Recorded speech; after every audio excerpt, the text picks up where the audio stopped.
It's kind of like a large city. Yeah, so we get to do things. Roads that lead nowhere. Yeah. Did we get back? It's really great. He's put this over by you, Chris. Yeah, it's fun. We go to Niagara on the Lake. Yeah. We go there every other year. We used to always get more official. Yeah. And you go down the wineries and you just like, well, we don't have to go to Europe. Let me see. It's like, looks like Tuscany.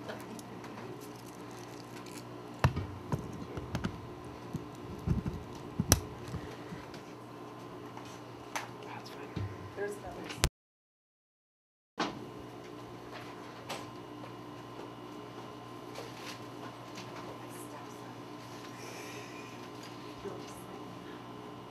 Full house. Yes, there's a seat over there. Thank you.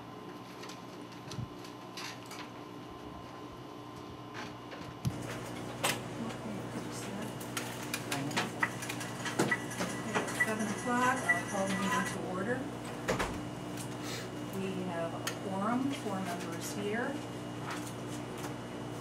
We have a letter of resignation for Sarah Crossgrove.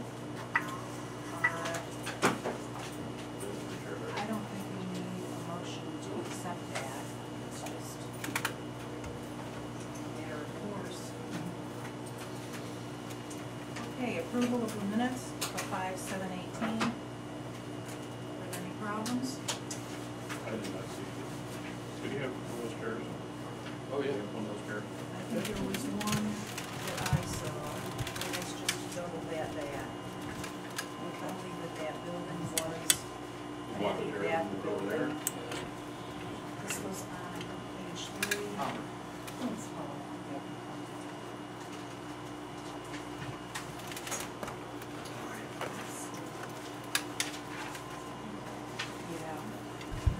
Okay. That was the only thing that I saw. One thing that I noticed on the second page, 7 sections down, is the first point that I actually made was that Article 10, Section 1000, cites non-conforming right is conveyed at property, with property ownership, so that's where I actually started the statement that I made. And then everything else was accurate, that I could see. Okay, you want to repeat that, Maria? Sure, so in that section, it starts, Maria Manna stated that she believed. The first thing that I said is that Article 10, Section 1000 states, non-conforming rights are conveyed with property ownership. So that was the main point that I was trying to make in my statement. Okay.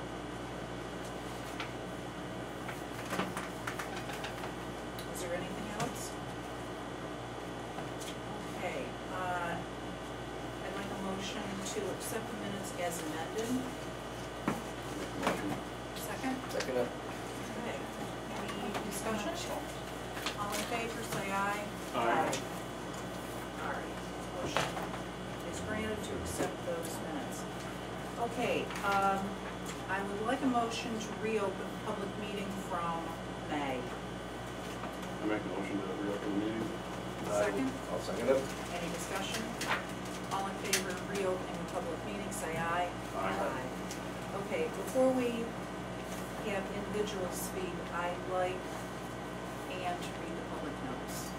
Public notice is hereby given that the Village of Moravia Zoning Board of Appeals to continue a public hearing on Monday, June 4th, 2018 at or about 7 p.m. in the Village Office, 22 Central Street, Moravia, New York, for the purpose of a request for an interpretation of the Village of Moravia Comprehensive Zoning and Land Use Law, Local Law Number 1 of 1988, pursuant to Article 10, Non-Conforming Uses, Section 1002, Abandonment for Gary Beebly, for the property located at 48 Church Street, which is zoned residential.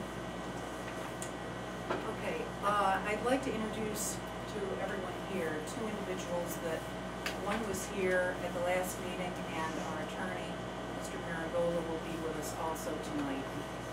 Our code enforcer is Patrick Doyle, right here. if you would start us, Charles. Thank you. Our question was getting a definition for non-conforming use abandonment. And while you're at it, substantial. Okay.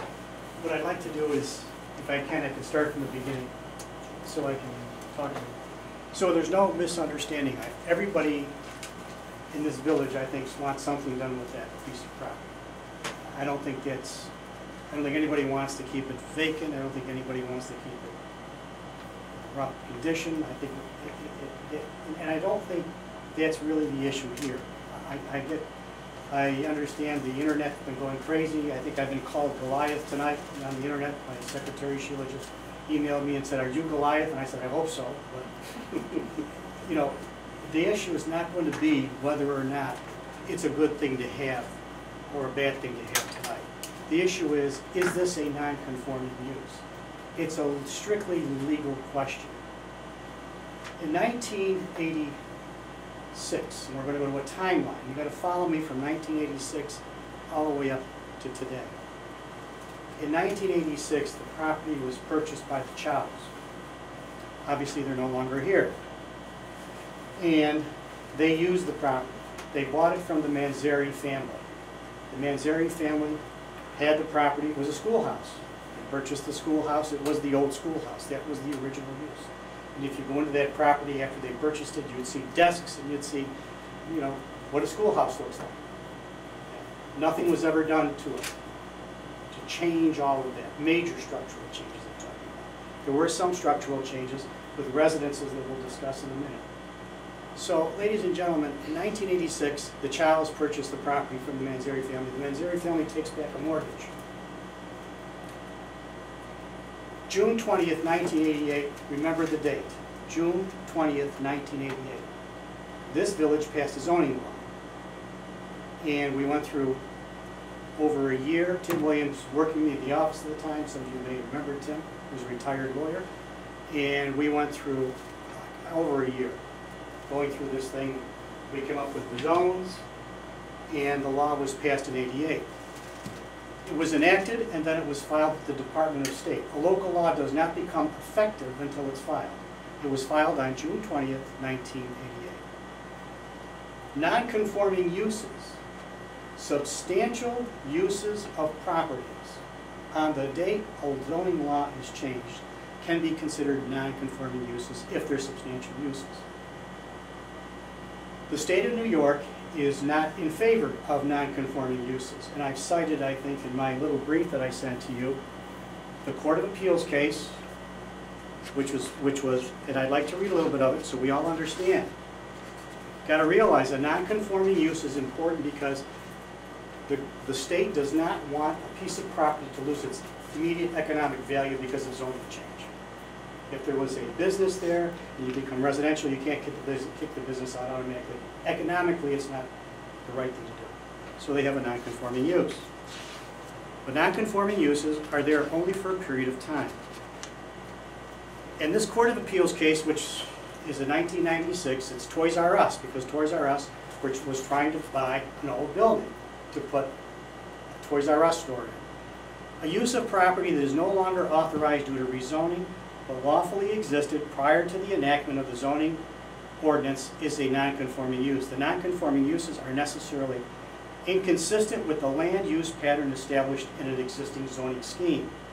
Due to constitutional and fairness concerns regarding the undue financial hardship that immediate elimination of non-conforming uses would cause to property owners, however, courts and municipal legislators have adopted a quote-unquote grudging tolerance of such uses.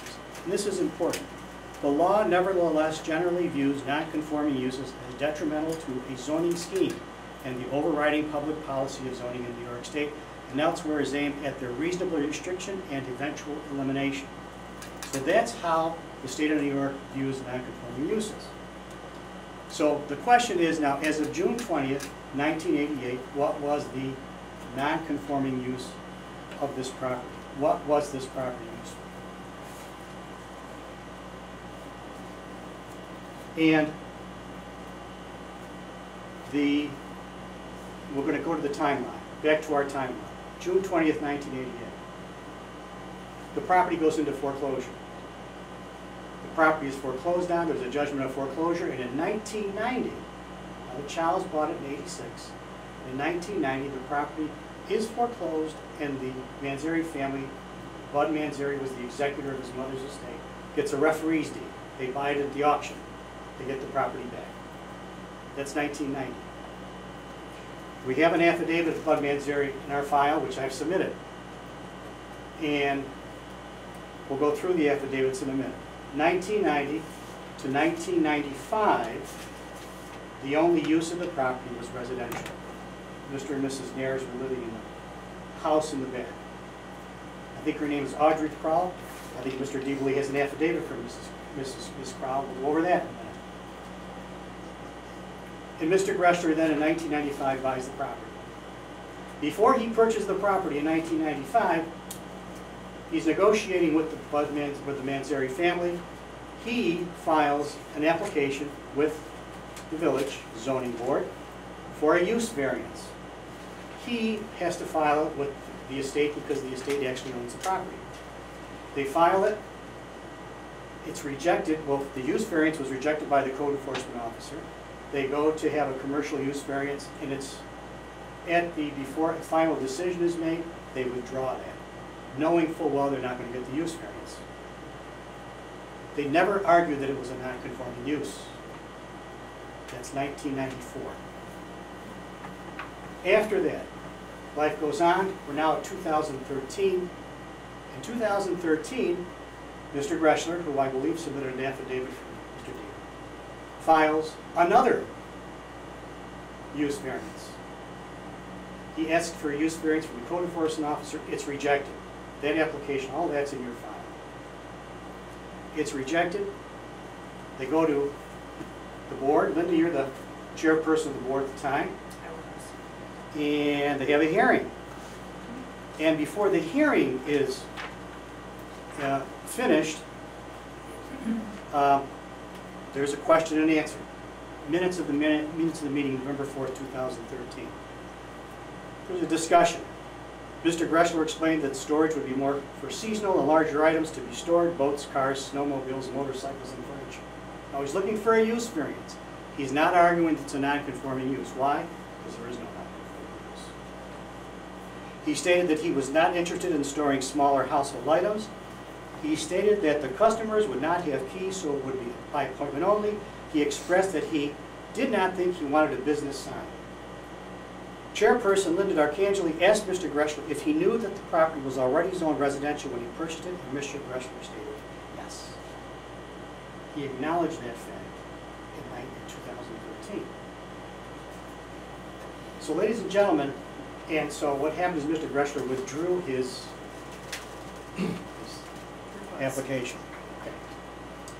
So that was in 2013. We have tried to reconstruct for you the use on June 20th, 1988, because really that's what counts here. And it's the substantial use of the property. It's not any use of the property. We've given you a case on that. I've also picked up a case which I'll distribute to all of you. I picked this up a couple of days ago. Watrell versus Shayer. It's a 1996 Second Department case. Let me just give this to everybody so you see it. And you'll have this case, and you can look at the yellow part, and we'll go through this very quickly for you so you understand it.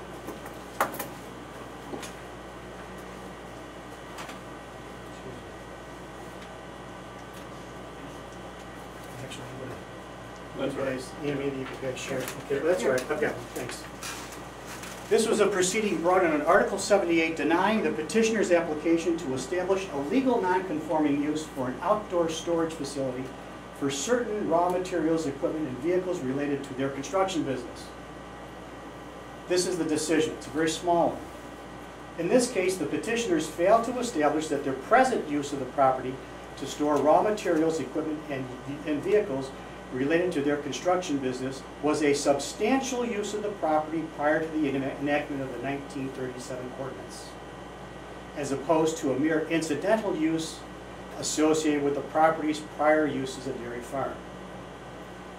Moreover, substantial evidence was presented that the use of the property associated with the petitioner's construction business was of more recent vintage. The application was denied. you have to show that not only that there was a use of the property on June 20th, 1988, but you have to show that it's a substantial use of the property, the predominant use of the property. So what we've tried to do is to give you some information.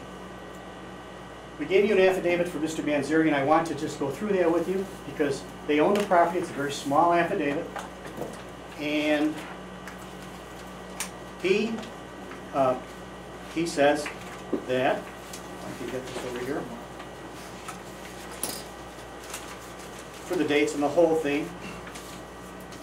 He said, I know of my own knowledge that at the time the premises was conveyed to me as executor. Now that was conveyed in 1990, remember. Okay? So it's not even talking about 1988. But he's giving you some perspective of what was happening. There were 3 residential units in the school building on the premises. So when he got it back from Chow, there were 3 residential units in the school building and 1, possibly 2 residential units in the house. He couldn't remember if it was 1 or 2 on the premises. I did receive rent for the 1 residential unit in the house on the premises, and he continued to receive that for a period of time. From the period of time commencing in August 1990 when the premises was conveyed to me as executor by the deed and ending when the premises was conveyed in 1995 by me as executor to Mr. Greshler by the aforesaid deed, a period of approximately 4.5 years, the premises was not used or leased for any purpose other than rental of the 1 residential unit in the house as stated above. Very simple. Except for the rental of the 1 residential unit in the house as stated above, I, as such executor, individually or in any other capacity, did not use or lease the premises for storage, commercial purposes, or for any other purposes, and did not allow any purpose or entity to use or lease the premises. Afterwards, we discussed it. He said, well, you know, I did put store items that was my mother's items, and there were personal items in the family. So we'll make that caveat, and I want you all to know that. He also said that the Chows had left a lot of stuff there, items there, whatever, around the property. Except for the rental of the 1 residential unit in the house as stated above, the premises was not used and remained vacant during the aforesaid 4.5-year period of the time that I owned the premises as such executive. And most importantly, the time the premises were conveyed to Tony Ying Chow and Katie Chow in 1986 by warranty deed. In 1986, I'm not going to read the whole thing, any commercial business conducted by the Manzeri family on the premises had ceased. That was 1986. It had ceased, 2 years before the law was passed. On what's the date? June 20th, 1988. Now, Gary submitted an affidavit recently, Thursday I think it was, he stopped by the office and dropped off an affidavit from Audrey Krull. Okay? And I know Audrey Krull because Audrey Krull was the former Audrey Nares. And in her affidavit, let's see here, got to put it on a minute. She makes a statement.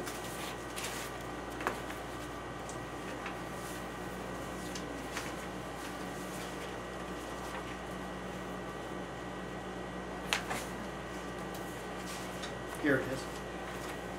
She states that she was on the property, rented the property in the house in the back from October 1985 through August of 1995, almost a period of 10 years.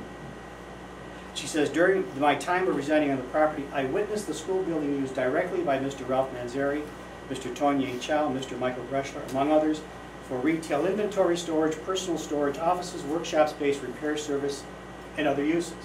Well, as I told you, Mr. Manzeri said he never used it, except for personal storage in the residence property. Mr. Greshler never got the property until 1995, so she was there from 85 to 95, so she really couldn't tell us. I called her and I asked her if she knew what the property was on June 20th, 1988, and she couldn't whisper. She's a very nice person, but she really couldn't say. I told her, I said, you know, that's really the important date here. Okay? She said generally she knew that it was being used for different things, and I understand that. Now, this was, I think, Thursday, I can't remember. Friday, I called the Millers. The Millers live across the street. Sherry and Michael Miller I've known for many years. And I called Sherry and I said, how long have you lived there? I wasn't sure, because I know she's lived there for a long time. Mike and her bought the property. Well, they bought the property in 1987. And I went over to them, I said, would you be willing to give an affidavit? And they said they would, on the use of the property. They lived right across the street. So they were there in 87, before 88, before the law was passed, the June 20th law. So I asked them to do that. They did do that, and I gave you that affidavit. They state unequivocally the use of the premises, and this is the period of time when they purchased it in 87 to the time when the premises were conveyed to Mr. Greshler in 95. I just asked them to give us that period of time because I wanted to answer the Audrey Kroll affidavit. I thought that was important. I didn't really go to the rest of the time. The use of the premises was residential. The premises were not used for commercial purposes, storage purposes of a commercial nature, business purposes, agricultural purposes, or any purpose other than a residential purpose. No offices were maintained on the premises and no businesses were conducted on the premises. They saw this on a daily basis. It was across the street. Storage of items on the premises was wholly personal, minimal, insubstantial, and incidental to the ownership of the premises by the respective owners. We saw no evidence of deliveries made to or from the premises that would indicate the presence or operation of a business on the premises or commercial use of the premises. No repair shop or workshop operate on the premises, and no retail business of any sort operate on the premises. We make this affidavit of our own knowledge.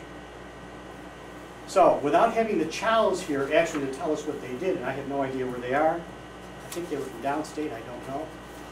Mr. Chow's deceased. The best we can do is put this together.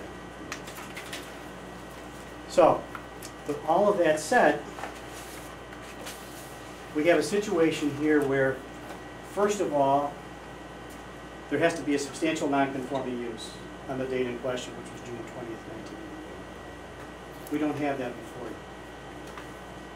That's the petitioner's responsibility, the applicant here's responsibility to give you that. Without that information, the use that he's asking for is a whole general use. Storage, workshop, repair shop. There's a bunch of information that Gary dropped off about Bud Manzeri and the fact that he received, he worked for Weeks Engineering, and the village contracted with Weeks, and Bud did work for Weeks, surveying work, and charged money and got paid for that. There may be some bills in there that Bud charged the village over the years for surveying. I don't know if there is or isn't. It has nothing to do with that. Manzeri's a straight guy. He didn't give me an affidavit because he gets business from the village. So I would ask you to just disregard all of that. I don't think it has anything to do with this case whatsoever. And he's an honest man. I've known him for 35 years. I think there's some other things in here that came in. I've got to get various information here.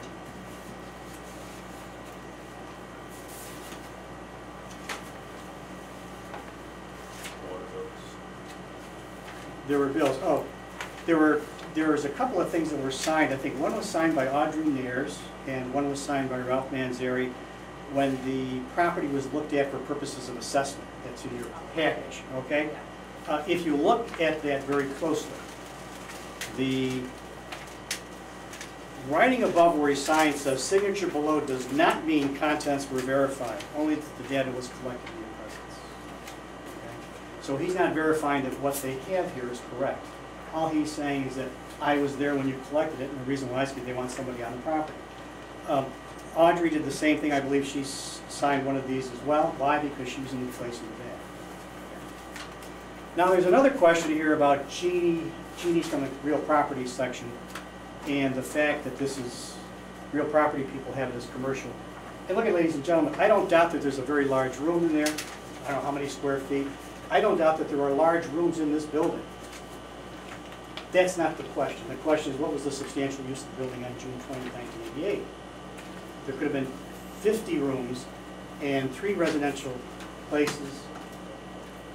That's really the issue. What was the use? There was something in here about about, I think that Gary gave us about Jeannie from the real property section.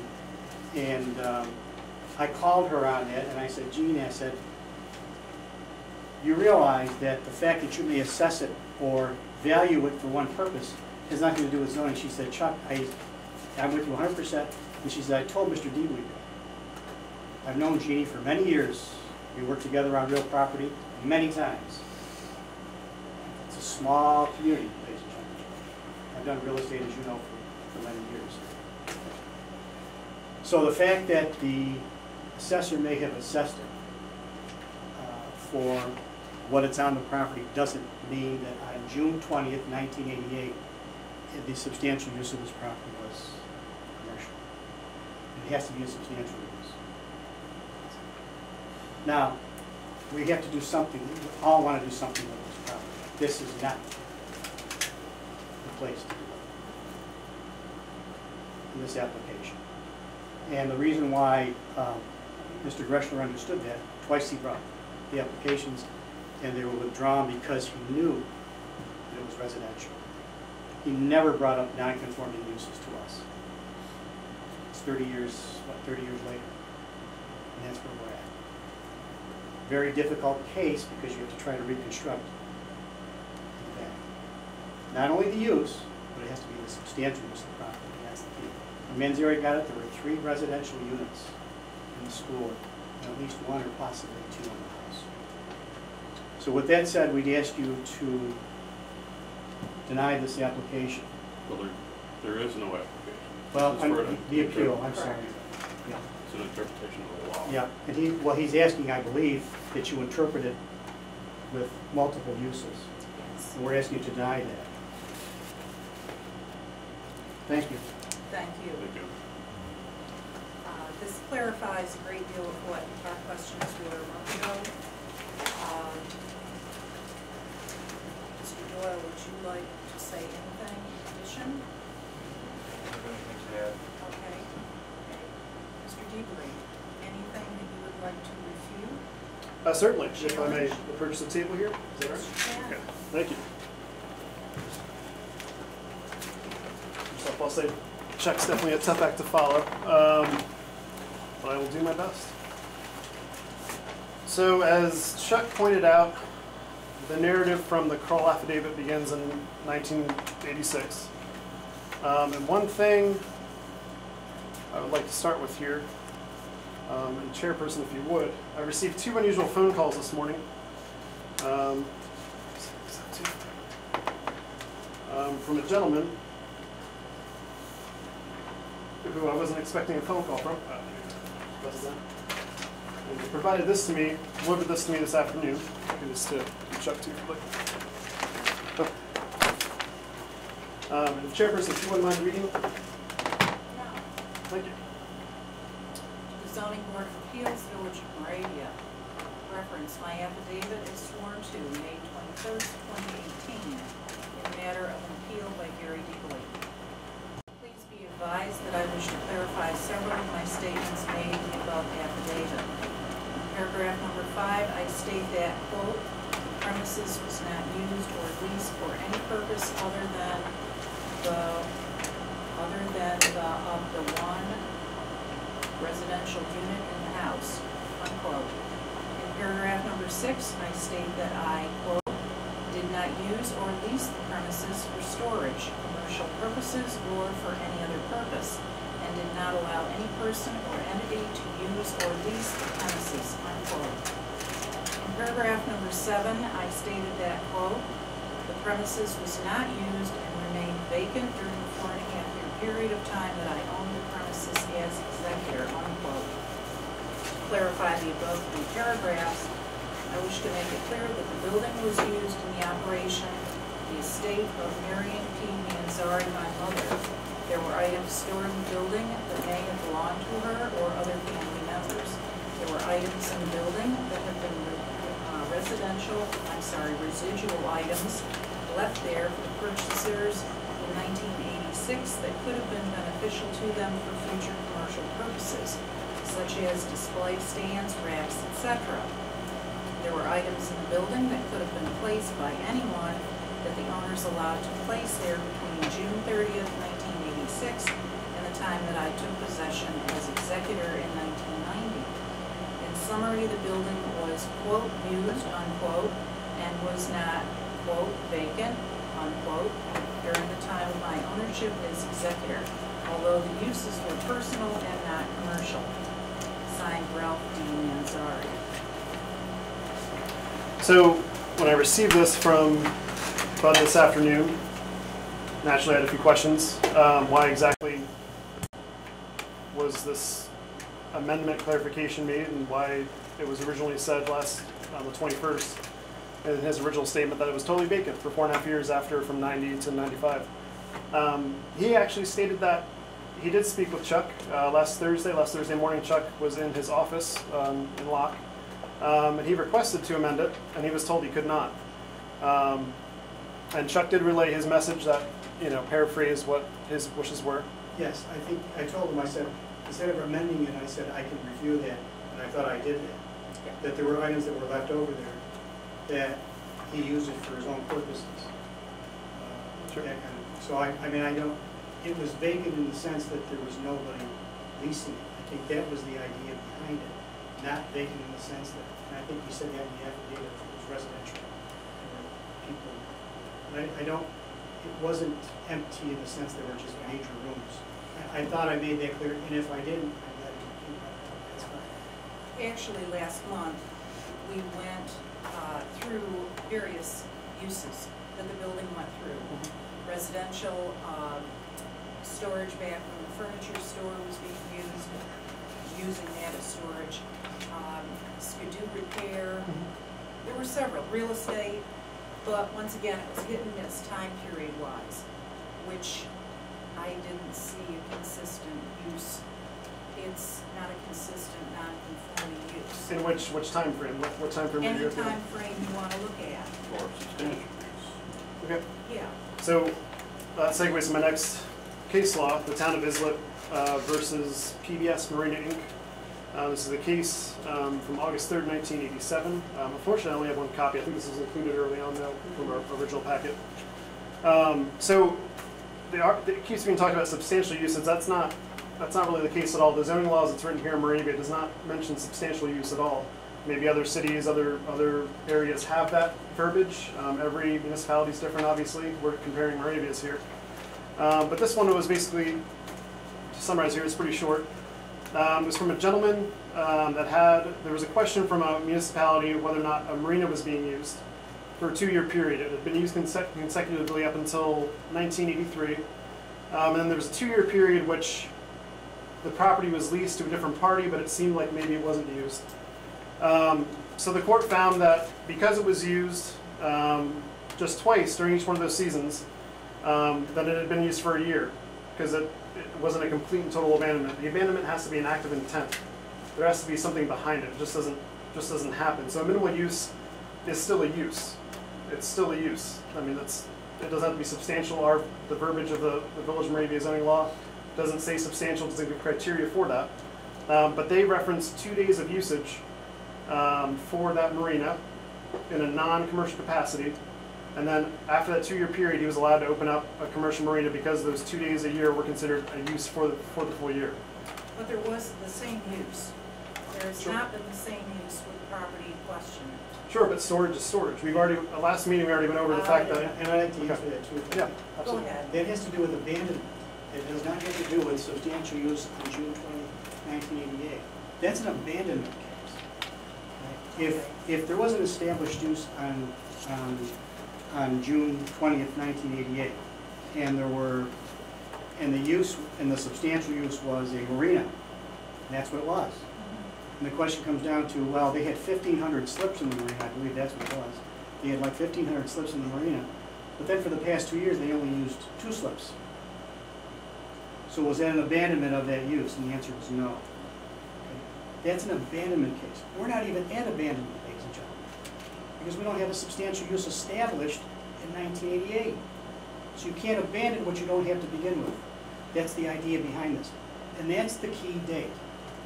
The Manzari, I'm glad Bud did this, because we had talked about it. I didn't think we needed another one, but I hope, so you understand the explanation. So we're up front with that, and I thought I had done that, and I'm glad he did it. I have no problem with that, but there's no abandonment because there's no use substantial. If this case was lost and we wanted to file an appeal, the first thing Judge Vandrick or Judge Leon gets, they're going to look at me and say, Mr. Garangola, what's the use? What's the non-conforming use? Is it a barber shop? Is it a furniture store? Is it a repair shop? Is it a school? Is it a residence?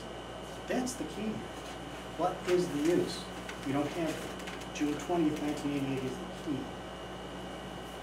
So to kind of bridge off of that, so the determination and the scope of the interpretation is specific. Patrick Doyle writes in his determination, after reviewing and considering the evidence that you provided on February 14, 2018, and reviewing village files pertaining to your property referenced above, I have determined that you have not established that non-conforming uses have been continuous and have been abandoned. In accordance with Article X, Article 10, non-conforming uses of local law number 1 of 1988, the Village of Moravia Comprehensive Zoning and Land Use Law. This case is strictly only about abandonment, Chuck. There is no question about whether they existed or not. The meeting that was held was attended also by Mayor Gary Mulvaney as well as Trustee Pepe, where we discussed at length the pre-existing, because obviously the two trustees had a much more deeper knowledge than I had in the property back in the 80s and 90s. And that wasn't a question at that meeting. So strictly the interpretation is for abandonment because that's what the determination was made for. The determination was never made to say that the use has never existed. It's just that they have not been continuous and have been abandoned. So it strictly is about abandonment. There is no broad, that's going back, 2 arguments that we already had in meetings sitting in here. Gary, the village mayor can't bind the village. Oh, I understand that, but Patrick Doyle... It's the law. Okay.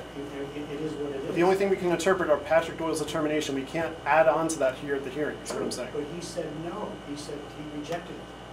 When? Okay? When? He rejected your application. That's why we're here. Because it was he's claiming that It wasn't a non-conforming use.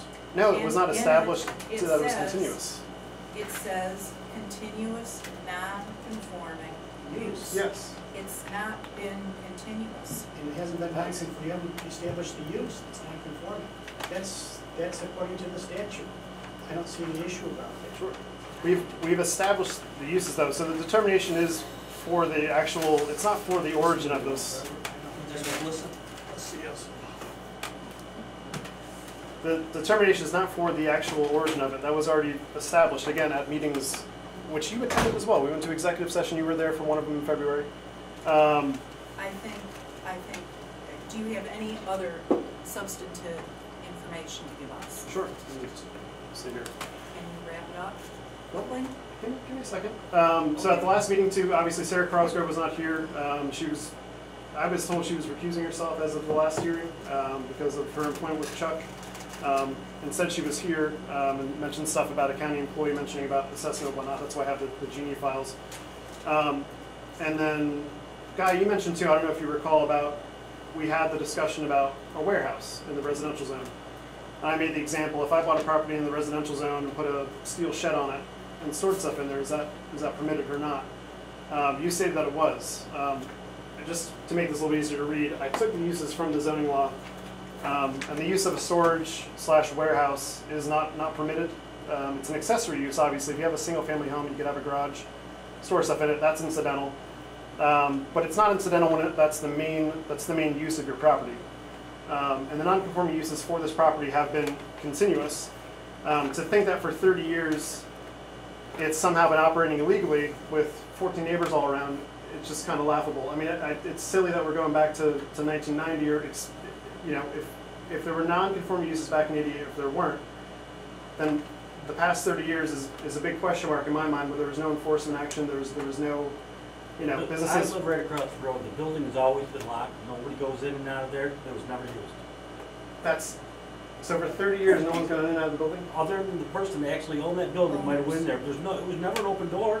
Okay, so Nobody ever went in there. at the last hearing, neighbors said that a few days before my closing, they saw a boat being taken out of the basement. It was Greshler's father. Yeah, and that's still a third party. That was not June 20th, 1988. It isn't, but that's not what we're arguing here. Yeah, it really is.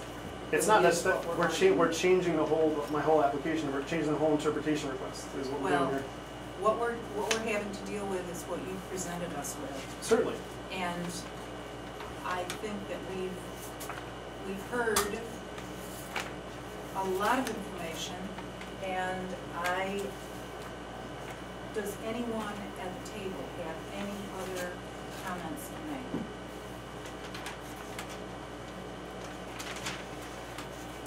What do you think the substantial use was on June 20th, 1988? The substantial use, so when Mr. Chow bought the property, I'm assuming he didn't buy it just to not do anything with it and never go in and out of it. I would assume that it was still storage and still those uses, the service center, the workshop, the studio space, all the storage that was in there, the offices that were built out.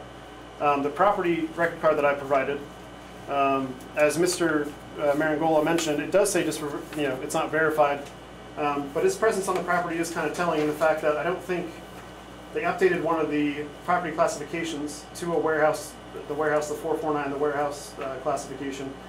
I don't think the assessor didn't ask him questions about the property. That would just be kind of silly. If you have that asset of the owner there, of course you're going to ask questions about what the property is.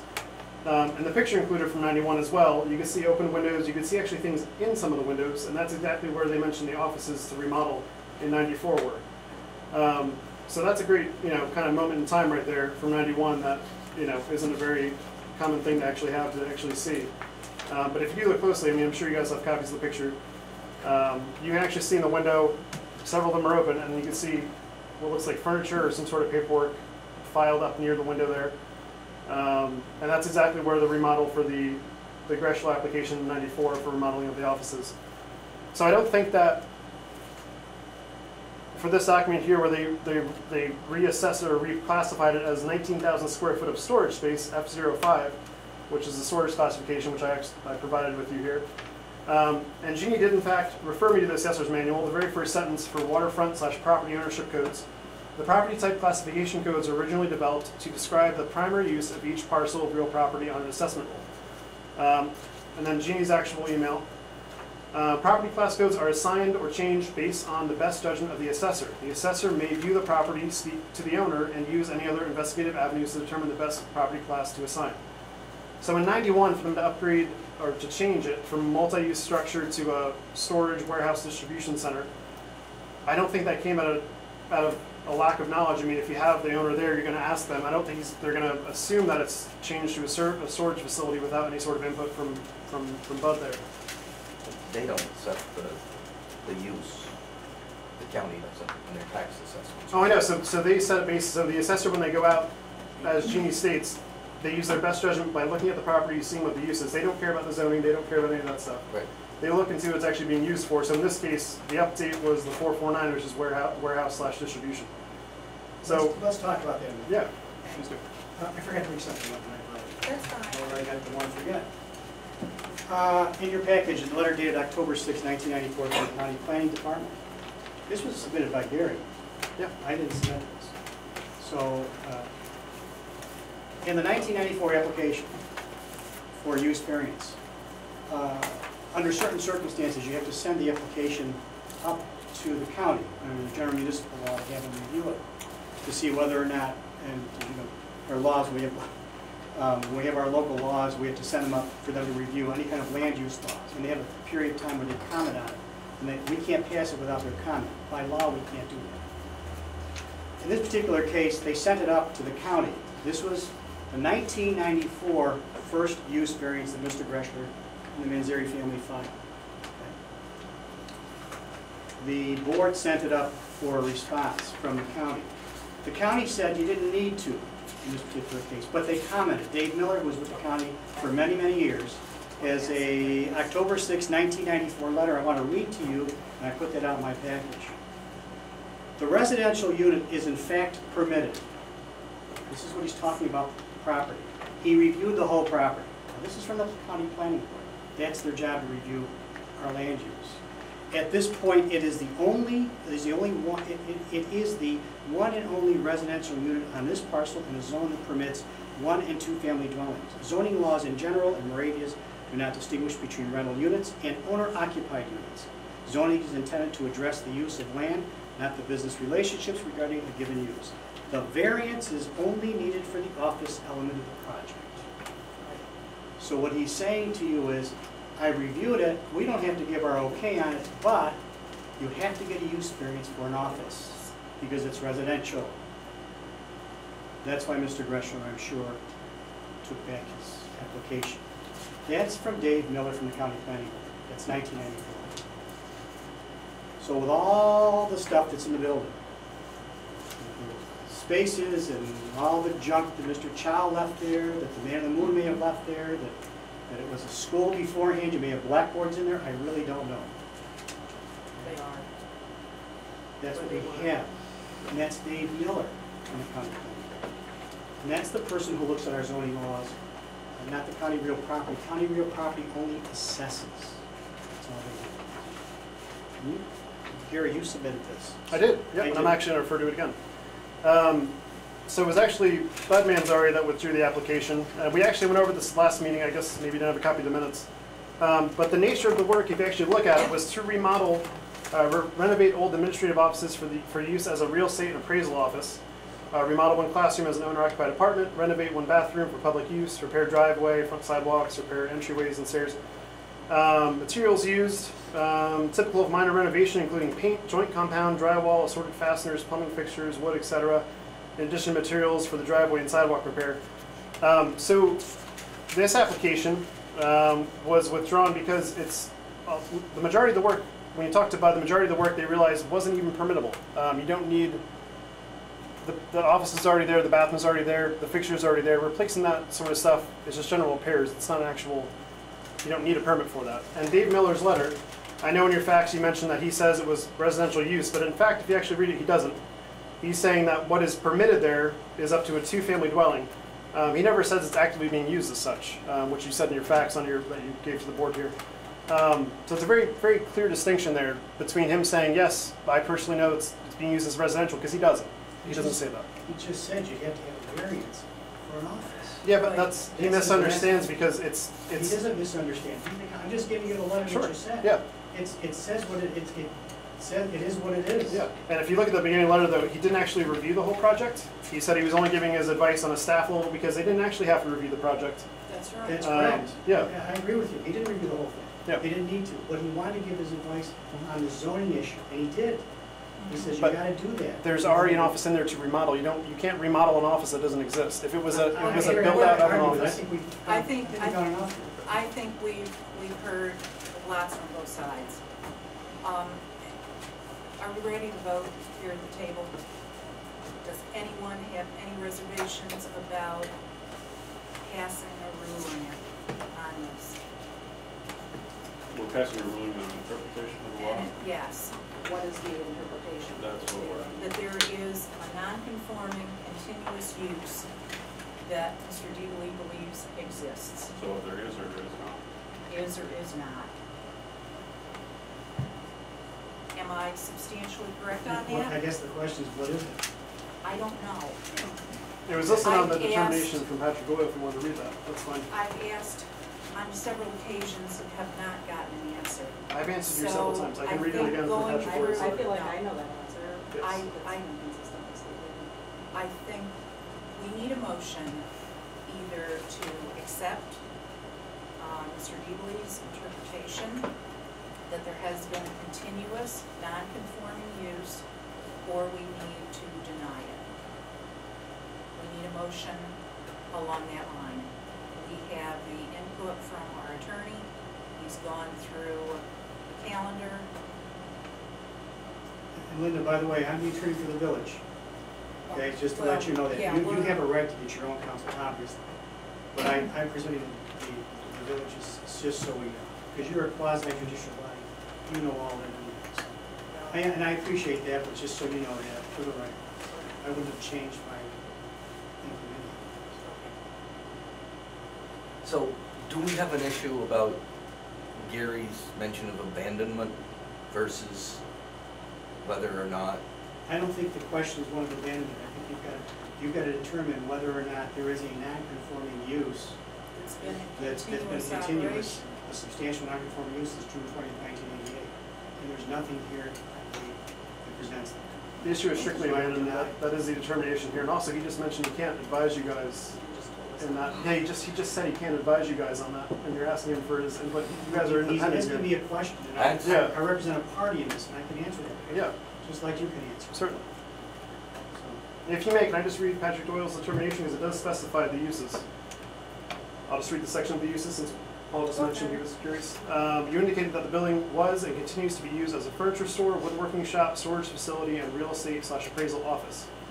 The workshops were also a part of that conversation at the meeting, but that must have missed the letter here. But yeah, that gives you the uses in a nutshell. Didn't Buzz's letter who owned the property for enough time for abandonment to take effect, if we were talking about abandonment, say that those uses weren't happening at that time? So the uses of, he was saying the Manzari family business ceased, but their use of the property continued. In his amended statement, he clarified that him and his family did use the property through his executor. For personal storage. Certainly, but as we discussed, And as the we've primary use is residential, that was the only thing, Yeah, that was the only that's it. business being so transacted, the right? personal use was the storage and the woodworking and whatnot. Yes. Bruce, or his statement had nothing to do with other than just his storage, the personal use. No business, That's Yeah. all it no is. commercial use. But in light of the local zoning law, the personal usage, when you don't have a single family house and it's not an owner occupied structure, so a customary use of a garage in the way you would have in the residential zone of a house, where you have a house and a garage, or an attic where you store things, when it's not like a side use, it is the primary use of the property. And 19,000 square foot is kind of a ridiculous amount of space to store stuff in. Isn't it It there? is. Yeah, I mean, it's Well, 30 total. Whether it's ridiculous or not, if that Yeah. is what it was used for personal storage, you have to just accept that. Sure. It has been an array of different things, but nothing that was continuous, non-conforming. There is no single non-conforming use, just as I saw it a month ago. I have not seen anything new in the month that has come and gone. Added material that you brought, by and large, it's talking about residential property, whether it's the water bill, leak repair, whatever it is. I don't see a continuous, non-conforming activity, particularly since 1988. Have you read the affidavit I've of Archie read Kroll? everything that Okay. you've given us. So you just said leak repair. Exactly what does that mean? There are various things in here that you gave us about water leaks. Those were the receipts that Oh, were yeah. told to water disregard. leaks then. Okay. Everything that was given to me leads me to know. I'm sorry, I think you're confused though, but okay. I can explain it I for you if see you'd it like. as residential. I think that's what I want to say. I don't see anything other than normal use that an owner would, activities that he would do in order to keep his property going. Linda, if I didn't explain that with Manzeri, I apologize. No, I'm that's glad, all but right. I'm glad he did it. 'Cause he said to me- Yes. I mean, he said, whatever you feel best is up to you. You know, but I said, I'm gonna bring it out anyhow, so that's fine. You know, so I'm glad he did. But, I mean, the point is, it was used as residential property. Yeah, And the Yeah. Nares paid rent for the period of time that they got it back in 1990s. that's all And that they I stored see. items there that they had for the family. You know, There's all kinds last, of junk in there, 'cause there's junk from child, there's junk from way back. Yeah, It's all yeah. storage. well, a month ago I brought a garden hose. I mean, it ended up in my barn after I bought the property. That's why I brought it in. I see nothing but residential. Could we wrap this piece up if there's nothing more? So- I am Yeah, ready it's just for a a little- motion. So we're looking Absolutely. for a motion to say that this property does not have a non-conforming use and therefore is no longer, I don't know how we want to It say is this. purely It's residential. purely residential, but it doesn't fall under the non-conforming doesn't. use clause. Yeah. That's Is my that, motion. You know, I think either, I think either vote for his, I guess his application. right? No, It's he it's just- not. it's an He was interpretation. applied. You're It's an well, interpretation. It is, but he's applying for an interpretation. Right. So, Okay. you know, you can say that, but there is no non-conforming use Yeah. property. It's residential. Yeah. So state it once more, Guy. Based on the evidence provided, the property in question is not a non-conforming use. or, Does not have a non-conforming use. well, based on the law, it doesn't meet the non-conforming use laws. Okay. So, Is it sufficient legally? I think that this has no, this property does not have a non-conforming use. Okay. All right. That's fine. But the property does not have a non-conforming use. Do we have a second? Yeah, the non-conforming use does not apply to this property. Non-conforming Okay. use. Okay. Do we have a second for it? Yeah, I'll second it, but I want to say what Chuck started off with, that I would love to see you come back here with a project. Mhm. It's just, you're asking us to interpret one little piece of the code of whether or not there's been a continuous non-conforming use based on all the evidence. That's all I'm Sure, yeah. voting on Yeah. tonight. Just as long as you're encompassing all the evidence, because I mean, it's You- weighty. I mean, there's a lot of stuff here, so the narrative of it never existed, so what happened the last 30 years, why wasn't it enforced, why did Fred Delaney last June tell me that it was commercial? Like, there's so many questions that we're just glossing over.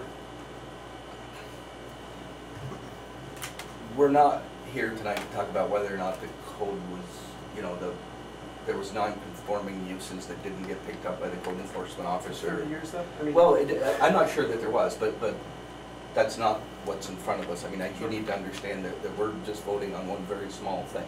and based on the evidence we have, statements from people involved in those periods from 1998 to 91 or 4 or 5 years in there, we know that it doesn't meet the criteria.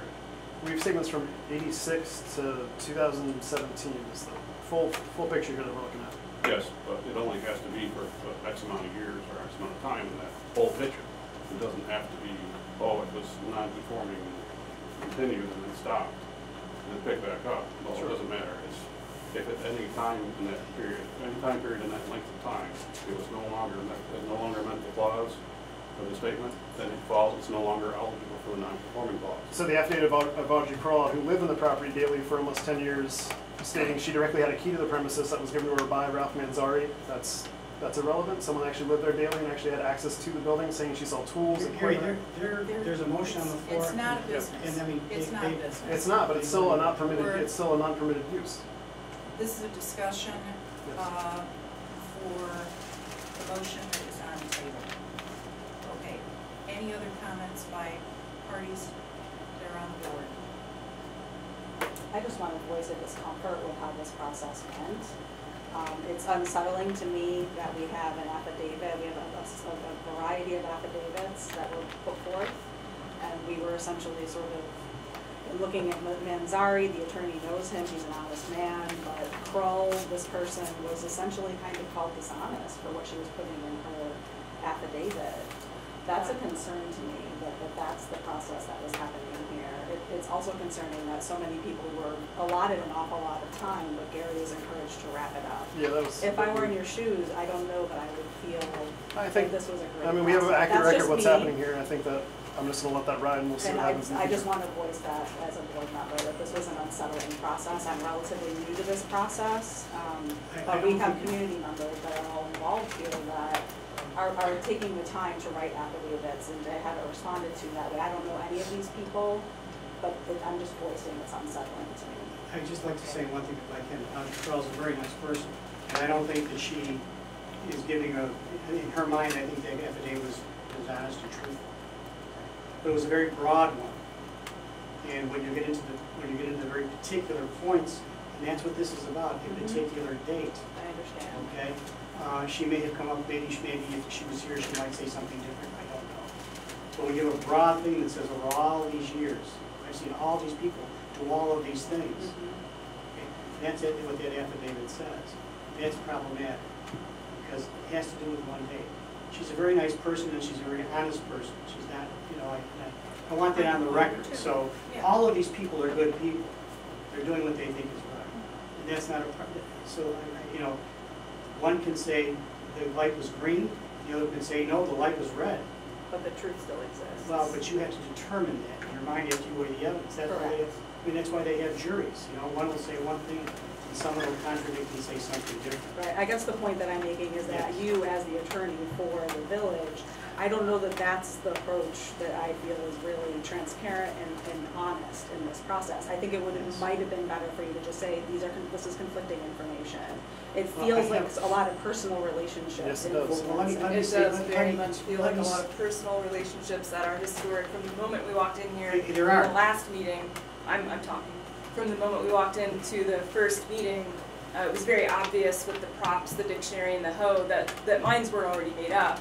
And I'm not speaking for you. I No, that's can great. see that you were Well, I mean, going even through a from the decision, fact that I not you, was- Gary, I'm sorry. Yeah, okay. That you were going through a decision process the whole time and asking pertinent questions, and I see that. But it was clear that some minds were very made up, and knowing some of the behind-the-scenes stories about which neighbors live where and who's friends with who, I sort of understand what's going on, and it's unsettling. I think that we're honest people. I'm the attorney for the village, and I represent this village. And you were very happy to And- tell these well, let me finish speaking folks now. how to Let me finish speaking, okay? They asked a question, and I answered the question on behalf of my client as I would. Sure. This is a quasi-judicial body.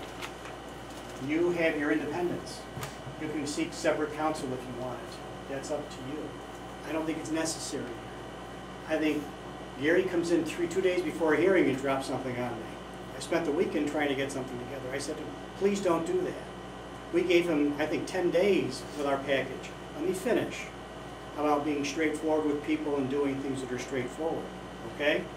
I've been a lawyer for almost 40 years. I know some lawyers will give you something the night before, or you should go into court and say, hey, here it is. This is my response, and you have no time to prepare. Okay? So you So have Gary I'm not- against a lawyer. I'm not I finished realize, yet. but you do draw on a I'm little not bit. finished. Let's talk about Gary against a lawyer. Gary had a chance to get a lawyer when he bought the property, and he didn't do that. That's his business. I don't think I've ever had a commercial deal in almost 40 years of practicing law, where the client comes into the office and I say to the client, what are you going to use the property for? And the next question is, what about zoning?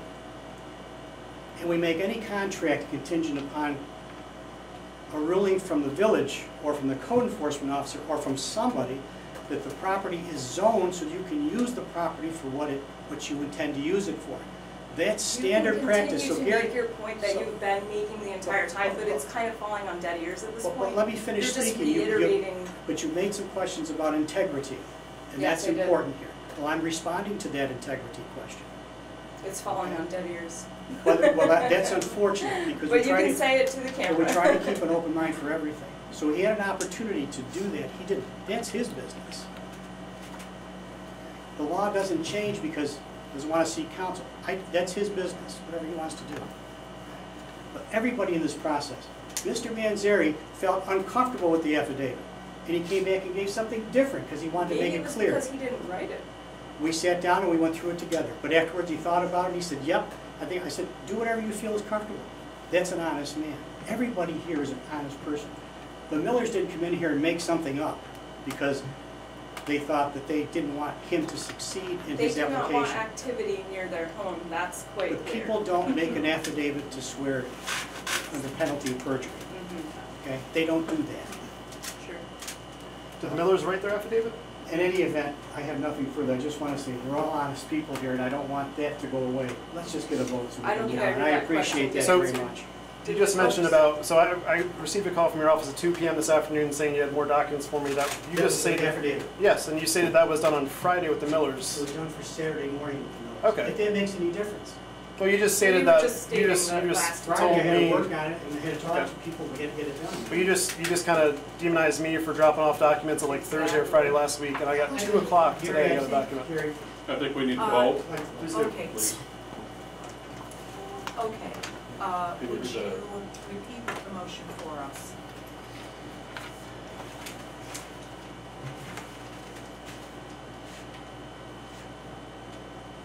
Sorry.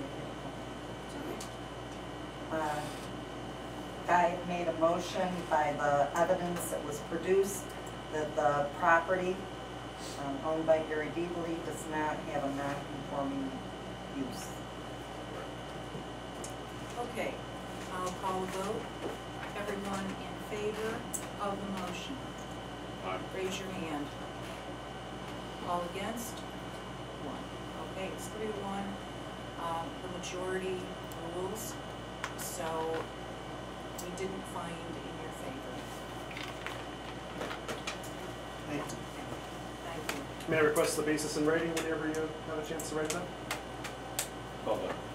Request the what? You can Sure. have amendments. Yeah, the basis in writing, the basis of the determination. For interpretation, you have to have a basis for that interpretation, so I'd like that in writing from the chairperson within the next 60 days as required by law. I may have to sit down and think about that.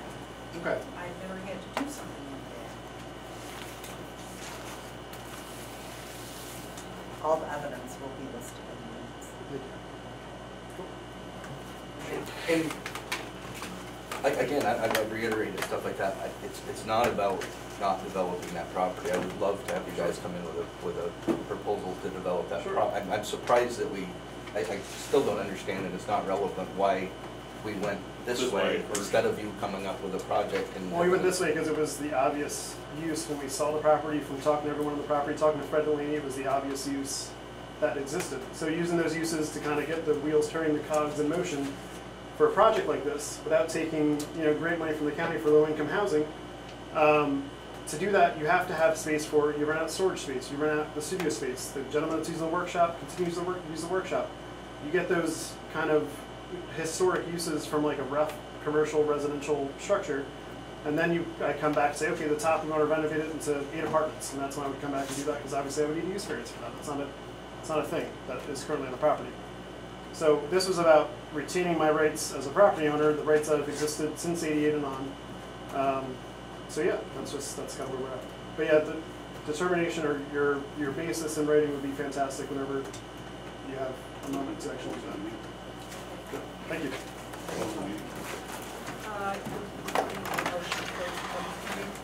Make a motion to close this meeting. Second? Second. All in favor? Aye. Aye. Okay, sorry. Yep. Our next topic is the village ordinance having to do with chickens and livestock. Oh boy, I forgot that one. I'm staying. Did everybody sign, put their name down? I've gotta find Did it. you? No, I need to. Oh, Wow, that's way. Oh, you did it for me then? Oh, okay. Did you sign it? Okay. I was trying to look at people and who. Thank you.